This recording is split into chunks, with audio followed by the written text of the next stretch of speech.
الحمد لله الذي تجري بأمره المقادير. أعوذ بالله من الشيطان الرجيم. إن الله وملائكته يصلون على النبي يا أيها الذين آمنوا صلوا عليه وسلموا تسليما. اللهم صل على محمد وعلى آل محمد.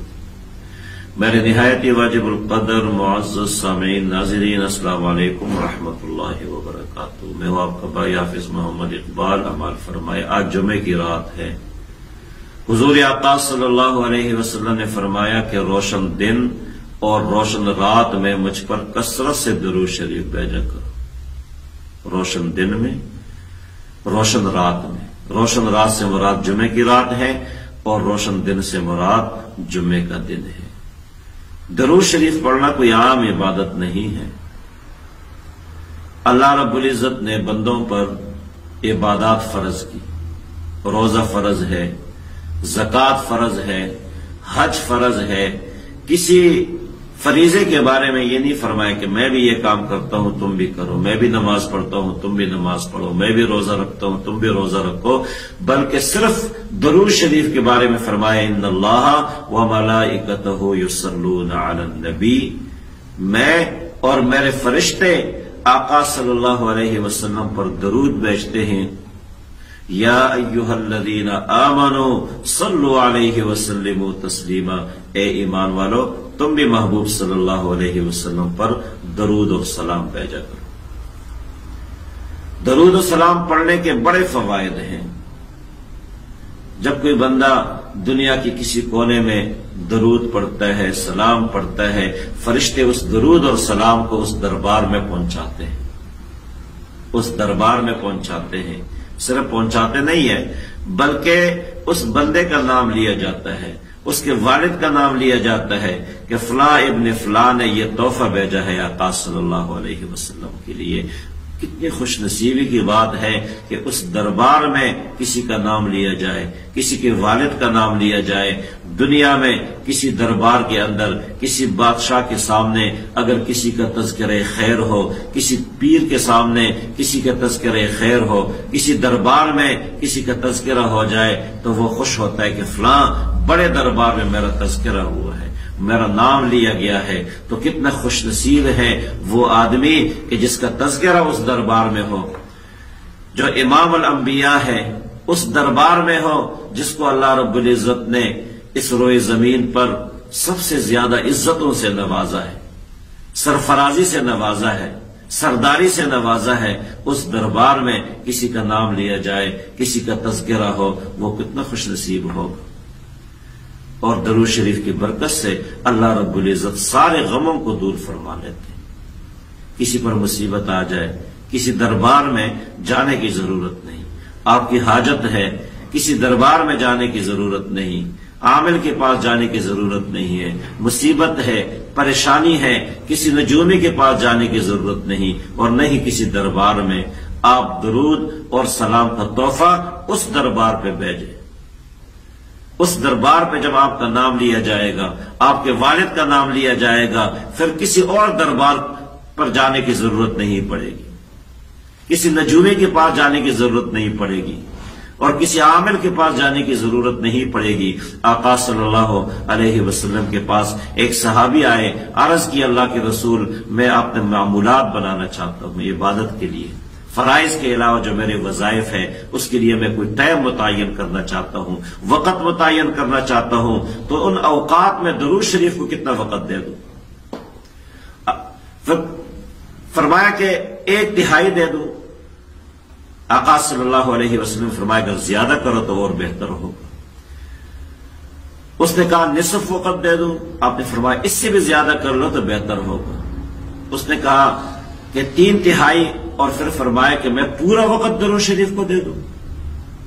یعنی جو میں نے معمولات ترتیب دینی ہے وظائف کے لیے اور دیگر اعمال کے لیے، اس میں اگر پورا وقت درود شریف کو دے دوں، باقی اعمال باقی وظائف کو چھوڑ دوں، تو آقا صلی اللہ علیہ وسلم نے فرمایا اگر آپ ایسے کریں گے تو یہ درود شریف پڑھنا تیرے لیے تمام غموں سے دوری کا ذریعہ ہے.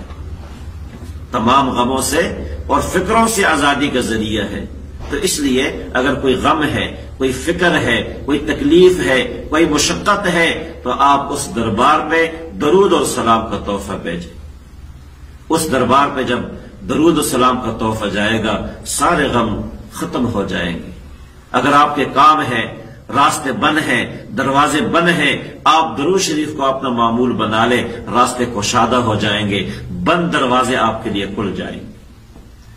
آپ فکر مند ہیں، بے سکونی ہے، آپ درود شریف کو اپنا معمول بنا لیں، بے سکونی ختم ہو جائے گی۔ اور سب سے بڑا فائدہ دنیا میں یہ بھی ہے کہ درود شریف پڑھنے والے کو اللہ رب العزت آقا صلی اللہ علیہ وسلم کی زیارت کراتے ہیں، خواب میں زیارت۔ اور کسی بندے کو خواب میں آقا صلی اللہ علیہ وسلم کی زیارت ہو جائے تو حضور آقا صلی اللہ علیہ وسلم نے فرمایا کہ جس نے مجھے دیکھا اس نے یقیناً مجھے ہی دیکھ لیا ہے، کیونکہ میری صورت میں شیطان نہیں آ سکتا۔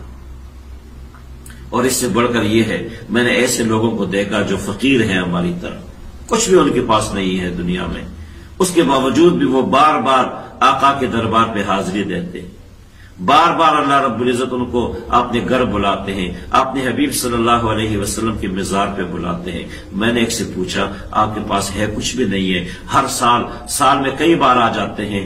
تو اس نے مجھے بتایا کہ میں تو درود شریف پڑھتا ہوں، درود شریف کو اپنا معمول بنا دیا ہے۔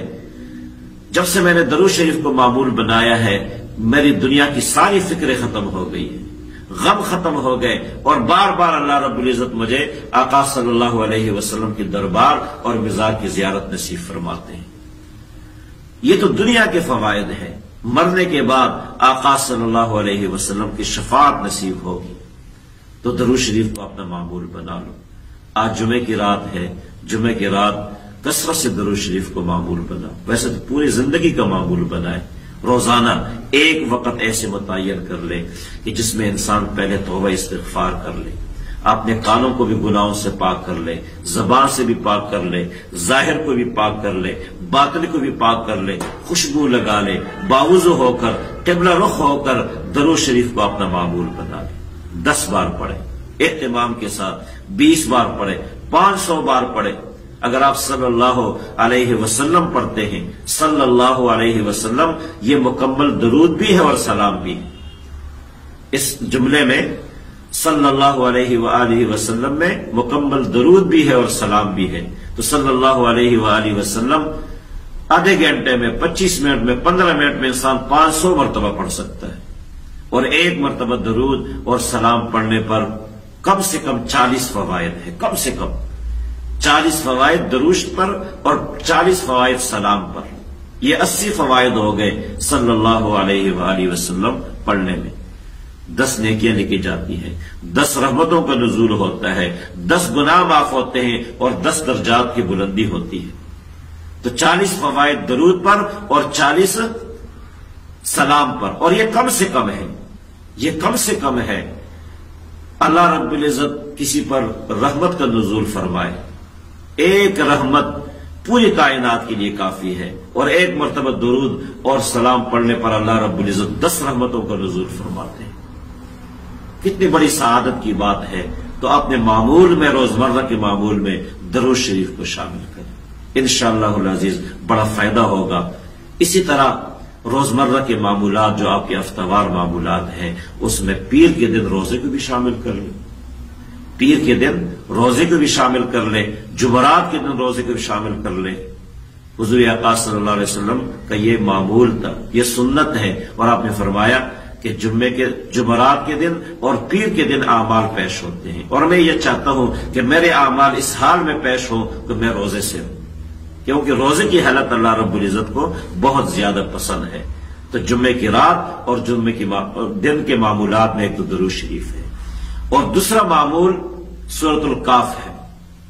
سورۃ الکاف پڑھنے والے کو اللہ رب العزت بہت نوازتے ہیں، ایک جمعے سے لے کے دوسرے جمعے تک ان کے لیے حفاظت کا ذریعہ ہے، نور کا ذریعہ ہے۔ تو سورۃ الکاف پڑھنا بھی مشکل نہیں ہے۔ اور تیسرا عمل جمعے کا دن جب عصر کی نماز ہم پڑھتے ہیں جگہ چھوڑنے سے پہلے یہ درود شریف اللہم صلی علی محمد النبی الأمی وعلی آلہ وسلم تسلیما 80 مرتبہ پڑھ لے تو اس بندے کے 80 سال کے گناہ معاف ہو جاتے ہیں، 80 سال کی نیکیاں اس کے لیے لکھی جاتی ہے۔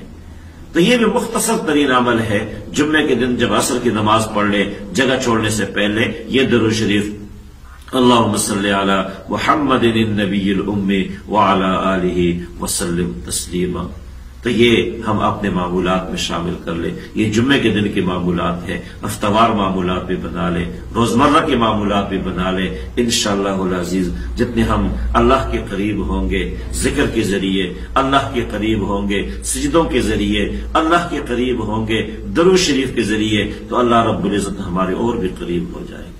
اور جس بندے کو دنیا میں اللہ کا قرب حاصل ہو جائے، آقا صلی اللہ علیہ وسلم کی سنتوں پر چلنا نصیب ہو جائے، وہ کبھی ناکام نہیں ہو سکتا۔ وآخر دعوانا ان الحمد للہ رب العالمین۔ جزاکم اللہ خیر۔